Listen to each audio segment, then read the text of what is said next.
So guys, kalau korang masih tertanya-tanya macam mana nak guna dia punya kipas ni, senang je. Kaki dia ni korang letaklah kat mana-mana. Kalau korang ada anak yang duduk dekat dalam kereta sorong anak tu kan, baby chair tu ataupun stroller tu, korang just letak dia ni dekat bahagian atas tu.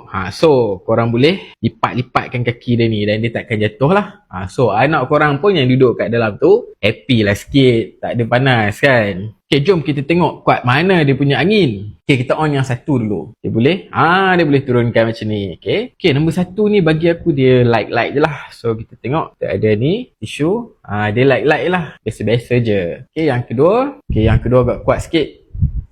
Okay, aku duduk kat sini pun dah rasa angin yang macam kat tepi laut tu. Dia slow-slow, relax. Kena tengok lah. Angin dia macam mana. Okay, jom kita test nombor 3. Ui, 3 kuat babe. Korang tengok lah tu. Laju. Dah rasa dia pun. Nyaman. Laju babe. Nombor 3 ni laju. Serius laju. Mungkin korang pergi camping. Mungkin korang nak tidur dalam kereta kejap ke. Sebab korang travel jauh. Korang tak nak buka aircon kan. So korang boleh guna kipas ni lah. Korang boleh letak je kat steering. Korang boleh letak dekat pokok. Korang boleh letak dekat stroller baby korang. Korang boleh letak dekat apa saja benda ni. Guys, kalau korang nak beli kipas dan korang rasa macam nak kipas yang kecil lah.